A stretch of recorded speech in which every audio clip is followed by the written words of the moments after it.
Welcome, sisters, to another episode of the Sisterhood Spotlight series, where I bring you one of the members of my personal and professional sisterhood to highlight their brilliance and all their amazingness and bring it to you and share their story and allow you to realize that it's so possible for you. Any dream that you have right now is so possible, and living a life of freedom is so possible. So I'm so excited that today we have Cara Viana with us. There she is. And I'm going to throw it over to her because she is an amazing intuitive medium and teacher, and she's one of the members of my Sisterhood Mastermind program that I've been in with Janine for the past 8 months, I believe, at the time of this video filming.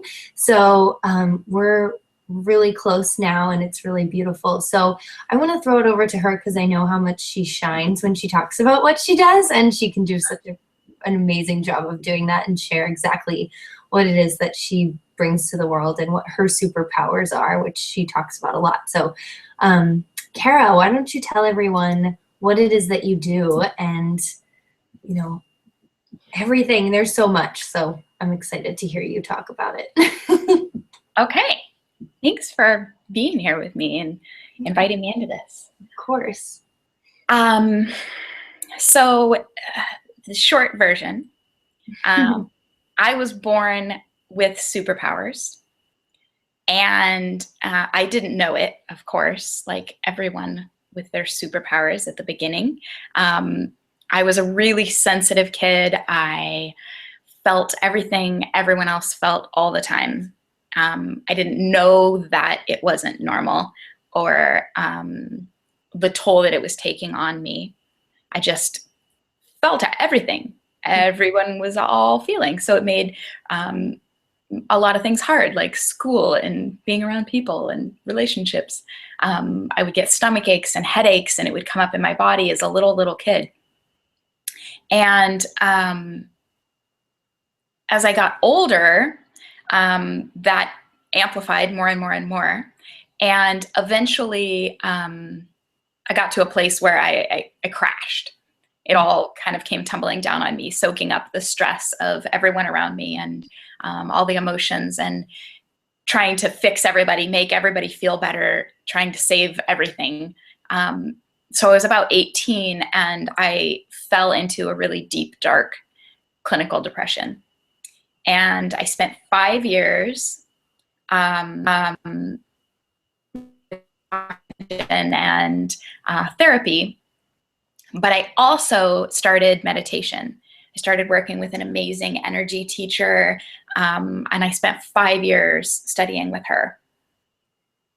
And what happened over that time was nothing shy of miraculous to anyone who was witnessing it, and myself as well.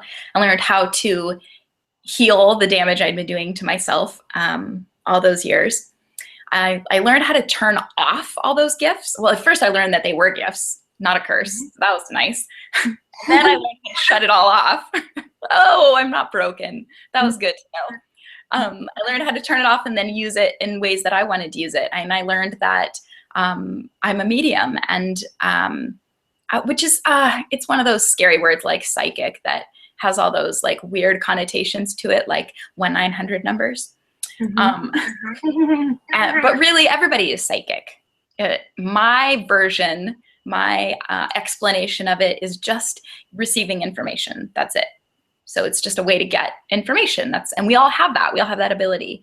So anybody who's everybody's always had something like a gut sense or an intuitive hit, we say, or just your intuition. That little part of you that's maybe feels like, oh, we should maybe walk to work today instead of drive, or let's take this exit, or I feel like calling that person, and then the phone rings and it's them, right? So that's it. That's you being psychic. That's as complicated as it is. Through all the study that I did, I learned how to hone that, and everybody can learn it. It's just like playing music. There isn't a single person who can't play some kind of music, a tambourine, bang on a drum, whatever it is. And if you studied, would get a lot better at it, right? You could learn. Mm-hmm. There are virtuosos and people who are born just very inclined. And it's the same way with, I call them superpowers. So some of us are very inclined to certain superpowers, and, but we can learn all of them. Everybody can learn them. So now what I do, let's see, that journey for me started 17 years ago. So I spent a lot of years studying. I spent a lot of years practicing and working on myself and my own evolution and abilities. And then 8, 9 years ago now, I just one day was driving down the street, and I remember the stop sign that I was at. And all of a sudden I sat up straight in the car and I said, I have to teach. Out loud. That just came out of my mouth. And I was so startled. I looked around and was like, what? Where did that come from? It went a little further, actually said, I have to teach, and this certain person has to be there. A dear friend of mine who I'd never really talked to about all this scary woo-woo stuff that I do. So I called her up because it was just I couldn't ignore that had happened, and it was so crazy. And I said, this is super weird, but you know that I meditate? She was like, yeah. I was like, well, I was driving today and I got called to teach, and you're supposed to be there. That's what happened. And she was like, I've been meaning to ask you that I want to learn something, and I feel like I really gotta get into this. I gotta learn. And so I started teaching. I followed the calling, and that was 9 years ago, and it's been happening ever since. So now that's what I do. I teach what's your superpower. All those things that we think are broken about ourselves, the ways that we're sensitive, the ways that we, we get uncomfortable in crowds, or we get uncomfortable being alone, or whatever it is for you, the things you thought made you broken. Usually that's something really special about you. And so now I teach people to unlock that, how to get grounded, how to be in your body, how to enjoy being in your body, how to create the life that you want to live, work with your own energy, meditate, all this good stuff. And I get to be a part of people's lives, like changing and becoming happier and happier and happier. That is so beautiful. And I'm echoing, but so I won't talk much. So tell me a little bit about, I've heard you say that everyone is psychic, and what does that really mean? In what way? And are superpowers different for everybody? Is that unique? Can you explain how those come to be? Yeah. So all of us have certain inclinations, like certain things that come easier for us. We tend to have this idea that if you're psychic, and again, like that word tastes funny on my tongue because everybody just has such a connotation to it, right? Mm-hmm. But whatever. So you're intuitive. Or you want to learn to be intuitive, or you want to learn to tap into this part of you. What I teach is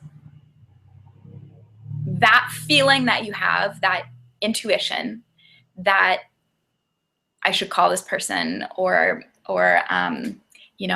it would be a good day to stay at home and watch movies, whatever the intuition is, whatever it's telling you in the moment.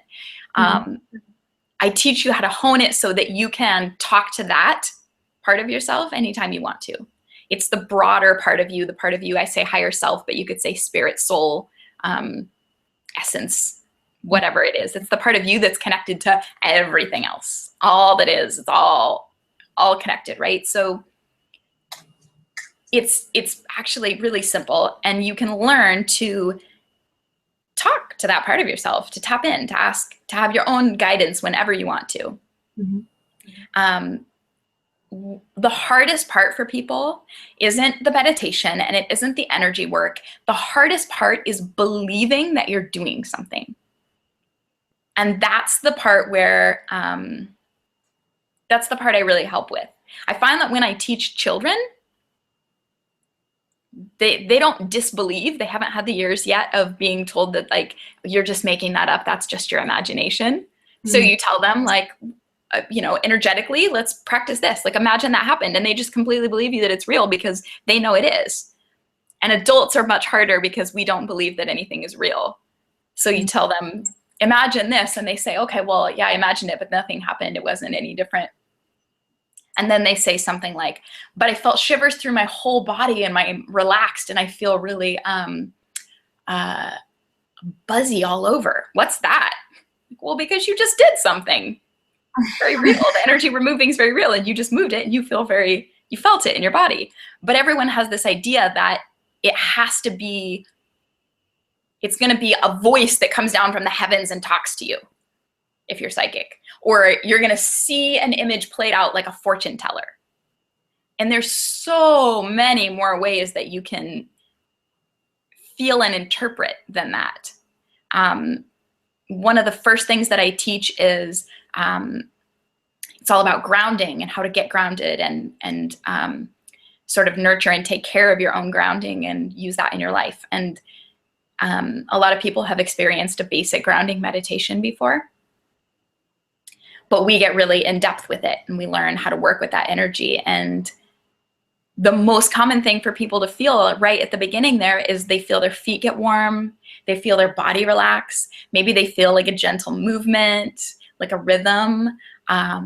They get like chicken skin tingles over their body.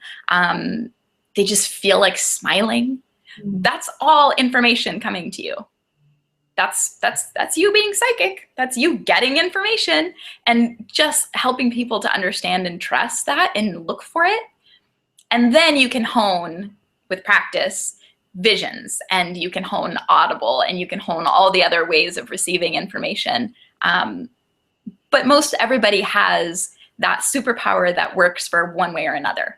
Maybe you're very empathic and you feel people, or maybe you have really vivid dreams and it's the visual that's easier for you. Maybe you're really drawn to colors and you see auras. There's all different sorts of ways that that our superpowers can manifest. Maybe you're just a natural born healer and people feel better in your presence and when you put your hands on them. So we dive into all of those different modalities so everybody can get a little taste of everything. I'm wondering if I'm still, and I am. If you're still what? I'm like echo. I'm echo on my end.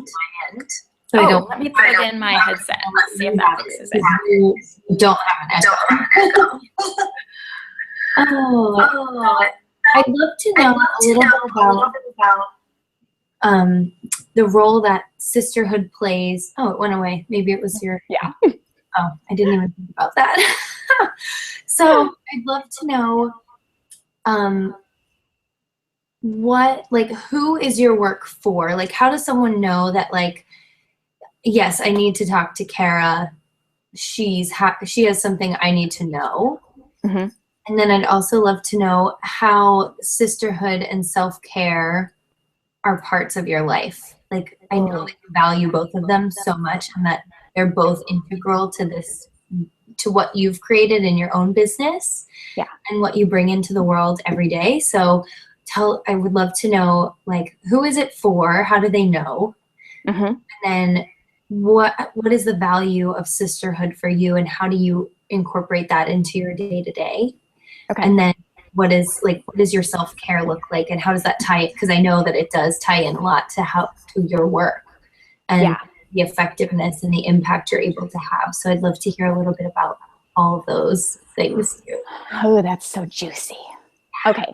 I'm going to talk about sisterhood and self-care first. So help me remember the other question. Perfect. Yeah. Okay. So I learned very early on how to be very masculine, is what I would say now. But, strong, driven, rigid, controlling. I was really good at all that stuff, right? I was a chronic organizer. I was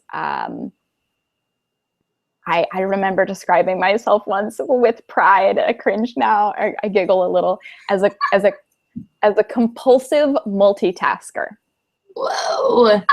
And I was proud of it. I know. I can remember the days when I felt like, yes, I'm type A, and that's like such a good thing. And now I'm like, ooh, I don't like that. Yeah. Oh gosh, compulsive multitasker. And I remember the look on, I went and saw a therapist.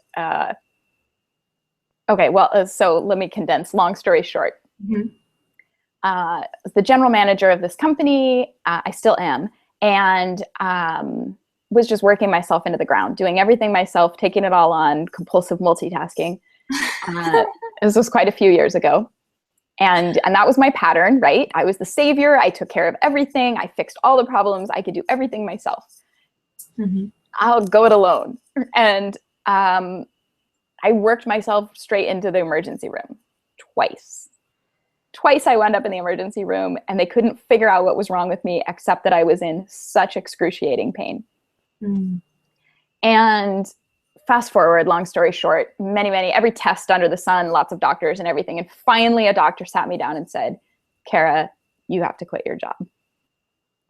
And I was like, I can't. The company can't live without me because I'm the savior, right? Because I do everything and there's no one else to do it all. And everybody needs me because that makes me feel important. So everybody needs me.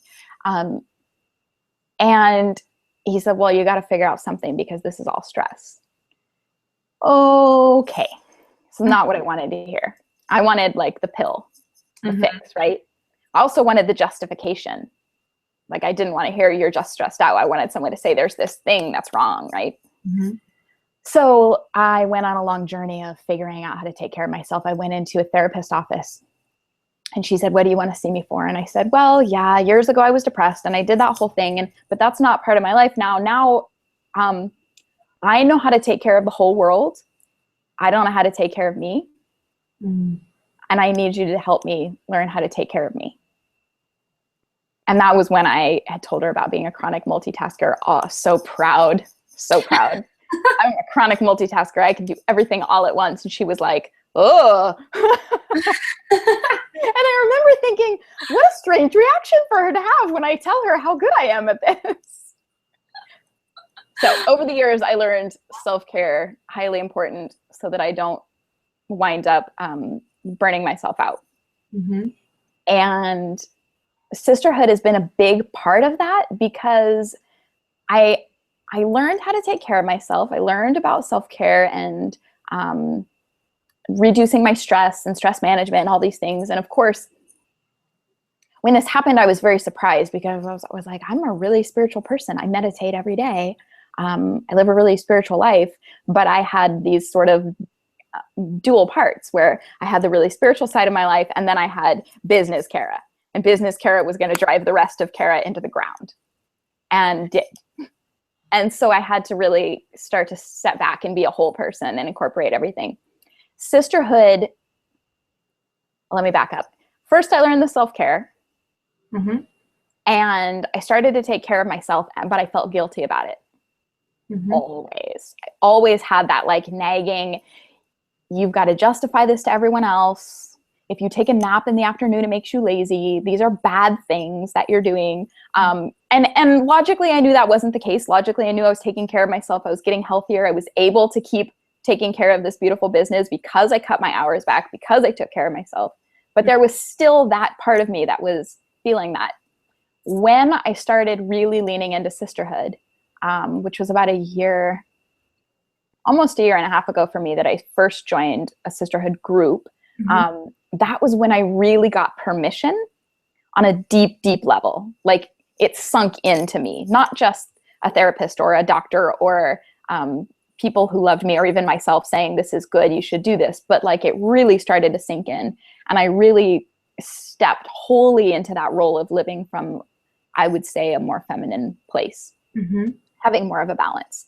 And that was when the guilt of self-care went away. And self-care became something that I was proud of. And if I spend a whole day on self-care, I'm like, yeah, I didn't do anything today except awesome, fun stuff to take care of myself. And pretty soon life started to be that. So even when I'm working on my business, even when I'm going into the office, even when I'm working out, all of it becomes self-care because it's coming from such a place of, I'm doing this for fun. I'm doing this because I'm passionate about it. I'm doing this because I feel good doing it right now. And that changes for me day to day and throughout the month. So what does my self-care look like? I get up in the morning and I'll do one of numerous things. A common morning will look like this. I get up, I walk into the bathroom. On my way to the toilet, I stop at the mirror and I look dead in my eyes and I say, I love you, Cara. I really, really love you. Or we're going to have an awesome day today. Or, oh, you're all sleepy. You look so cute. And some mornings I blow it and I'm like, what's this pimple? But then I'm like, nope, right back in my eyes. Here we go. We got this. And that's Louise Hay all the way. She's amazing. You get to a place where it becomes fun. At the beginning, it's like intense and you want to cry every time. Anyway, then straight to the toilet because I got to pee. Then journaling. I usually grab a journal and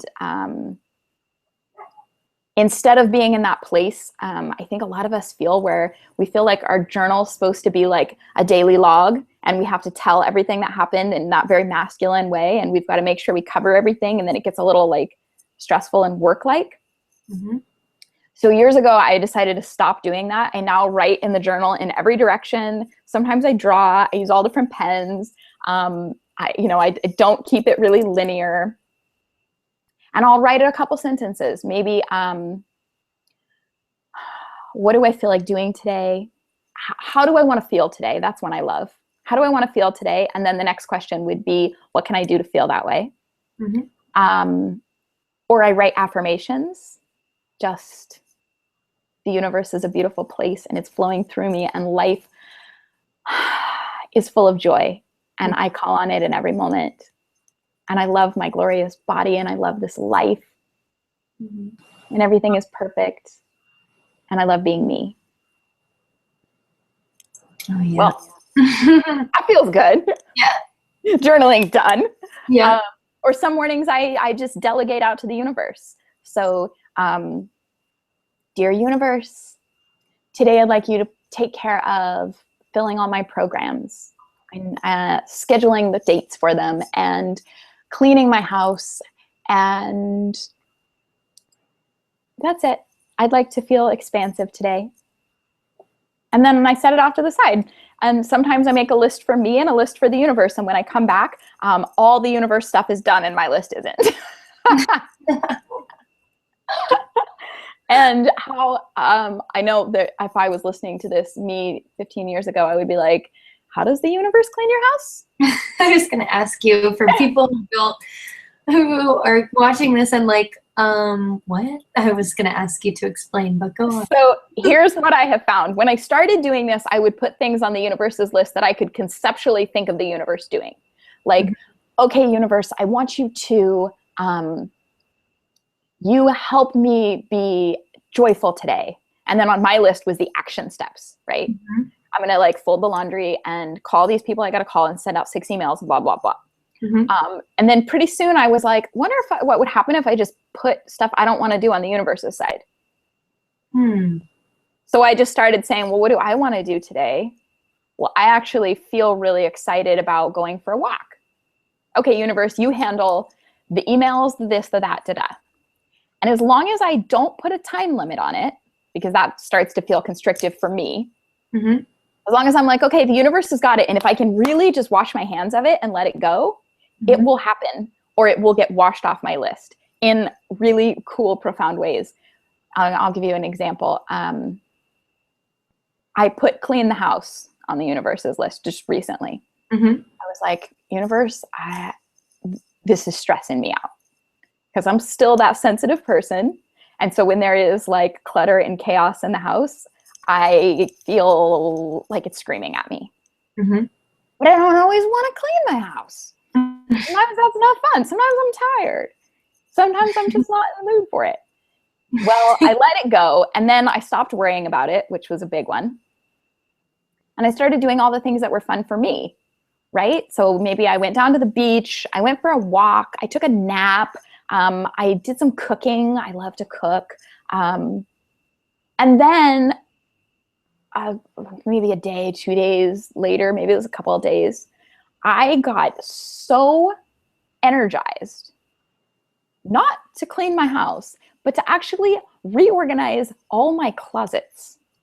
And it hit me like a freight train. I was like, nothing sounds more fun to me right now than digging everything out of my closet and putting it all in new things and reorganizing. And I haven't had like an energetic, like, I want to do this for years like that.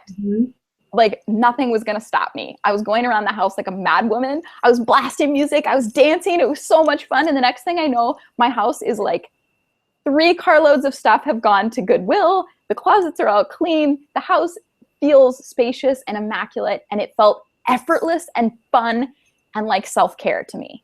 And if I had put it on my to-do list, it would have felt like a chore, like a drudgery, difficult, like I was dragging myself kicking and screaming. I would have used it as an excuse to beat myself up for days or weeks until I actually did it. Like, oh, again, you didn't do that, right?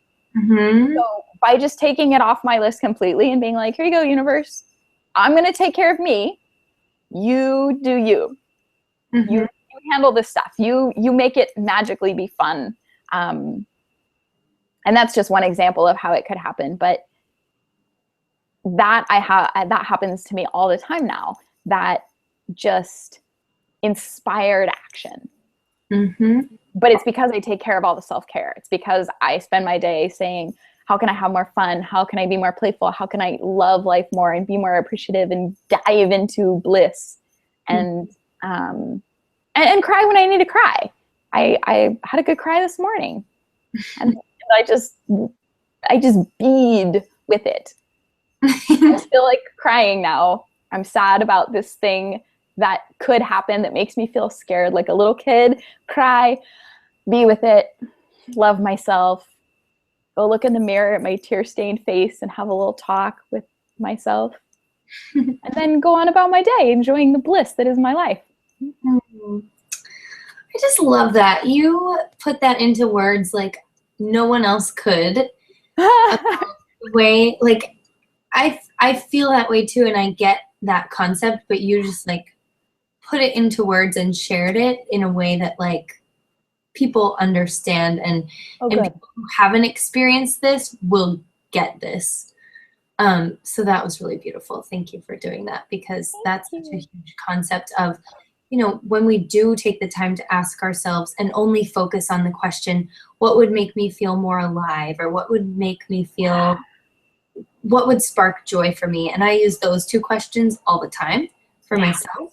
And then I just do that. And then everything else just like falls into place. And I'm like, look, it's more awesome. And I just, you know, Cara knows this. I've been feeling in that space so much more lately. And it's because of like, well, partly because I have Cara in my life, and partly because like I've spent so much time with her at the retreat that we were on, and I really like got to know her, and she, like, her perspective and her energy is so contagious. But it's also like I've been taking the space and time and asking those questions and only focusing on that, because it's so true that when we take care of our inner stuff, when we focus on making ourselves happy and following that bliss, right? Like that quote, like follow your bliss, Joseph Campbell, everything else, it's not just like, oh, I'm just going to do what makes me happy and like ignore everything else.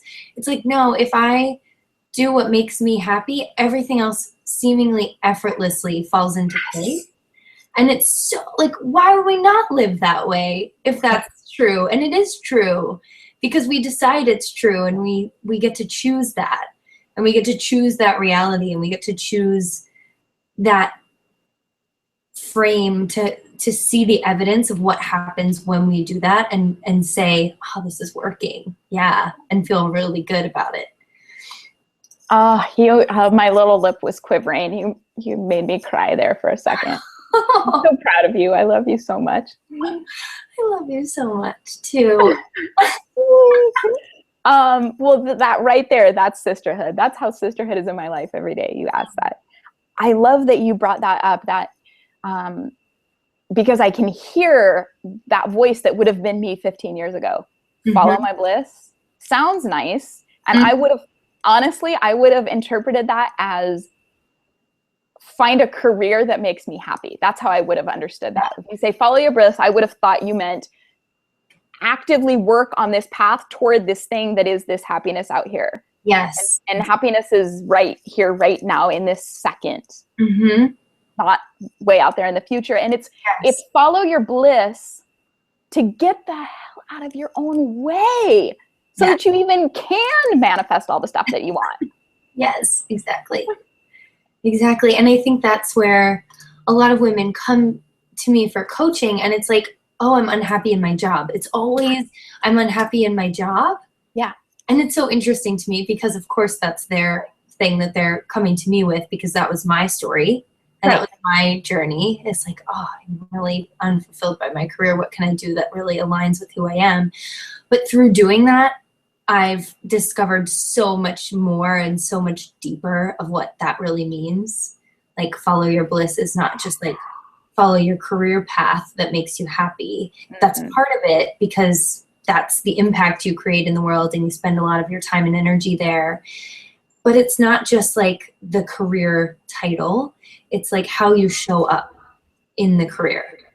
Like you were saying with, it wasn't the job. You still have the same job that you had at the time when you were like totally fatigued and stressed out. It's not always the job. But I love it. And it's fun and playful now. And I laugh. Yes. Instead of making myself physically sick every day. Yes. And you post, like the other day, you posted something like your coworkers made you like rainbow unicorn things. I don't remember what they were, like sandwiches. Cookies. Mm-hmm. Of course. Like that is the coolest thing ever, because now you're having such a different experience there because you're showing up differently and you're choosing to say my quality of life is a choice. And it's not external. It's completely internal. And my quality of life depends on how well I'm taking care of myself. Yes. So that I can give so much more and that I can create so much more and view everything from that lens, because we might not have necessarily more money, better circumstances, better external things that we think we would have wanted at that time, a better car, more money, whatever, more time even. Yeah. And that's not what it's about. That's not quality of life. We have this broken idea in our society, in our minds, that like quality of life means 6 figures, a luxury car, all these things, right? And that's what that's what we should be doing with our privilege of living where we live and like winning this genetic lottery of being able to be where we are with the money that we're born into, with not that we're all born into a ton of money, but just, being in, the United States, for example, or any developed country that is, we just get to have that experience from the get-go, which is really fortunate. So what are we going to do with that? Because that is power, in a sense, is like this privilege, right? So what are we going to do with that? If we're choosing, either way, we're making an impact, whether we're making it, consciously or unconsciously, reactionary or proactively. Yeah. So what is the impact we want to actually create? Because either way, we're creating one. But if we can create it with intention, it's much more powerful. Plus we get to decide, so we get to have fun with it. Yeah. Instead of seeing it as like the external going in and affecting us, we can instead reverse the direction of that energy and say, okay, I'm going to be as powerful as possible as I am, because I'm going to choose to change the perspective that I'm using and the frame that I'm using, so that my whole world changes around me. And from that lens of like gratitude and bliss, everything appears more blissful. Yes. There just shows up, more of it shows up all the time, every day. And I know you experience that, and being with you is like, you automatically are in that space too, where you're like, everything is amazing. It is. Even just like celebrating your birthday with you, because I got to do that this year, was so cool. And she's like, Cara was like, oh, I'm just growing younger every year. It's beautiful. I don't feel old.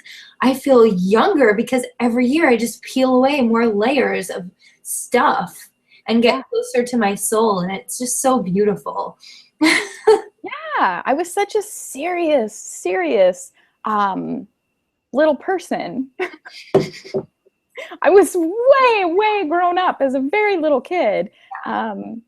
You know, because I was feeling all these very grown-up emotions all around me from everyone, and taking life so seriously, and has peeled away. The older I get, the more I like to learn how to play. I don't remember knowing that as a kid. I'm sure there were lots of times I did. I had a very happy childhood, but what I remember is very grown-up adult thoughts, and my view of the world being very, quotes, grown up. And cautious and fearful and, you know, whatever it is that I absorbed from society around me, because it didn't come from my parents. They're amazing and playful and very fun. And so I learned as I got older how to play, and I've gotten more and more playful. I hung out all day in a tutu the other day because why not? Yeah. It turns out you can't be stressed if you're in a tutu. You have to skip around the world, and it's so fun. So now I'm on a mission to buy a bunch more tutus. I love it. I feel like you are like just little like fairy that sprinkles joy all over. It's so nice. So refreshing in this world. You know, I don't ever take joy for granted ever.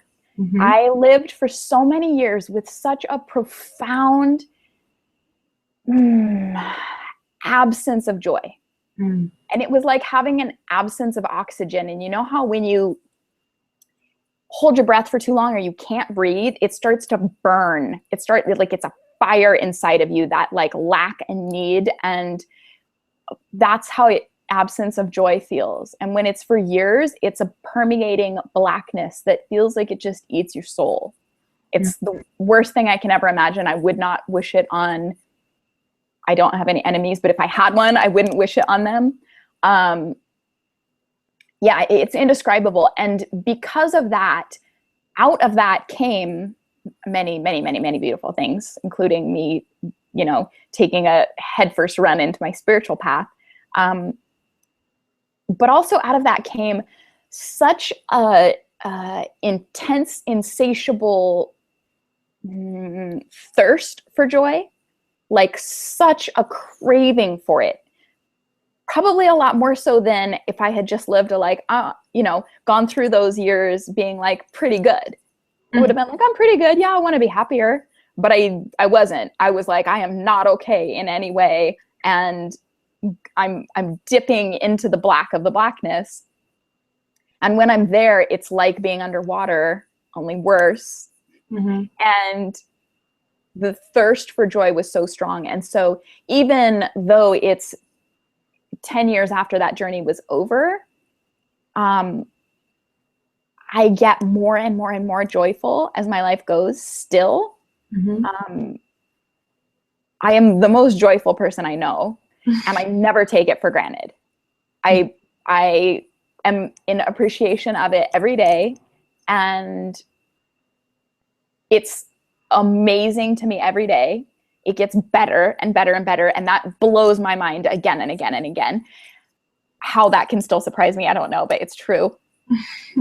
And then I share it because there's nothing better than getting to be witness to and a part of someone else's journey along that path. And after you've felt that, I don't want to say what's possible, because since it expands every day, I feel like there's more possible than I'll ever know. But I felt a little bit about what's possible. So everywhere I look, I see people who aren't as joyful as maybe they want to be. And I think you can get there. I can get there. We're all getting there. You can be happy. Yeah. I love that. So beautiful. I loved what you said about choice, that we have the choice in the moment and the lensing. because that's so true. Mm-hmm. So true. It's all about how we look at the world. Mm-hmm. And we have the choice in every moment to change that.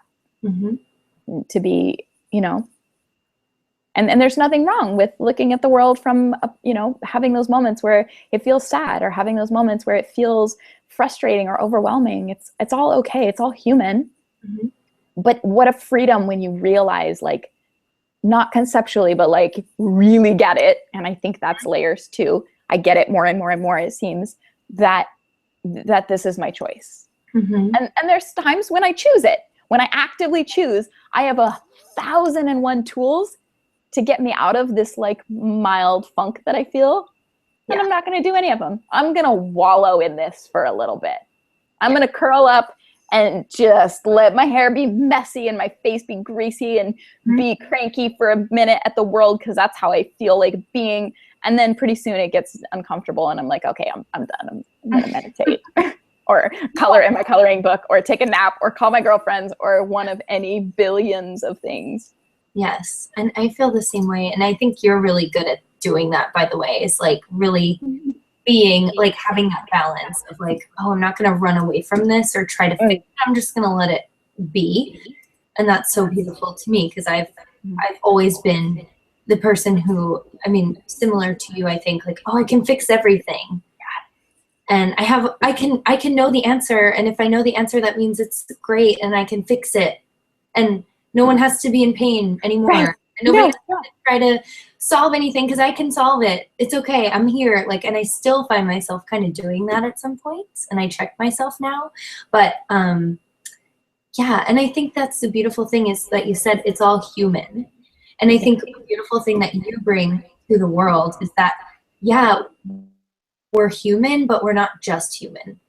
Right. We're so much more limitless than being human. Like, that's not the extent of what we are, and we get to choose to not be only human all the time. And I think that's where the parallel is between, like, we get to choose. We get to choose how we view the world. Do we want to view it from a very human, like in our heads, perspective and lens, or do we want to choose to view it from a more expansive, soulful, like connected oneness place? Yeah. And that's the difference, I think, is like when you think that you are only human, like that's it, that's the extent of what you are, it's very easy to go into that place where there's like no joy and you don't really get it. And then if you transition and say, oh, I'm really like more than just that, and I'm so much more powerful than just that. I'm so much more capable than just that, and I can do so much more than just be human, because I'm actually superhuman and I have superpowers, which is tying this all together really nicely. Then I don't have to choose that. I have another option. Right. Yeah. The beauty. And how scary and lonely to feel like that's like, this is all there is. Mm-hmm. You know?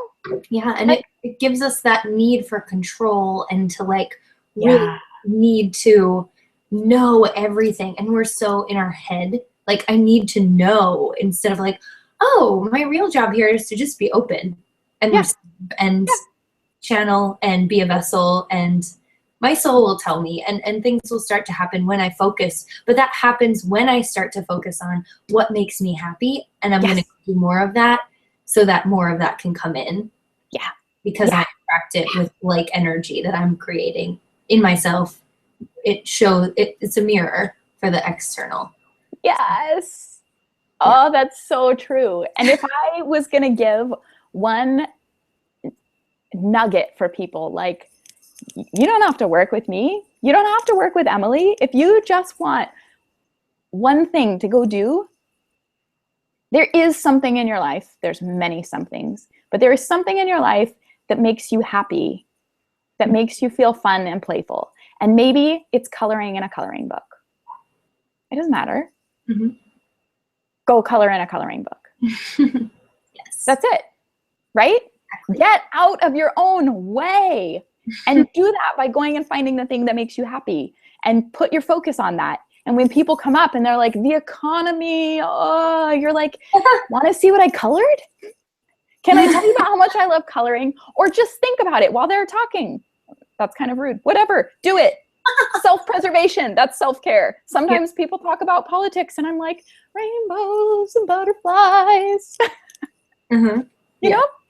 Exactly. And so focus on that thing that makes you happy. Get out the coloring books. Do it for 2 minutes a day if that's all you can get into your schedule. But when you catch yourself starting to stress out about, I don't have my car payment, or I feel really scared. What about this? My kids are freaking out. Whatever the thing is, you'll take care of it. You'll handle it. You'll do your thing. But as much as you can, think about your coloring book. I love it. Think about tonight, I'm going to put the kids to bed and then I'm going to color just for 2 minutes. I'm going to color and it's going to feel so good. And right now I'm stuck in this traffic and it's okay. And I'm pissed about it and that's fine. Everyone else is pissed about it. That's fine too. Later I'm going to color. Oh, it's going to feel so good to color. Yeah, later I'm going to be coloring. And you feel your whole body relax. In the midst of the chaos and the traffic and the honking horns, think about coloring. Whatever that one thing is for you, maybe it's go for a walk in the woods. It doesn't matter. But as much as often as you can, do it or think about it. And then watch the shifts happen in your life. Beautiful. Oh, thank you, Cara, so much for being here and sharing everything. For all of you watching, Cara's links are all going to be in the below this video, and you can keep up with her and all the magic she's creating. And have an amazing day and go color or do whatever. Go color. Have an amazing day, sisters, and we'll see you soon.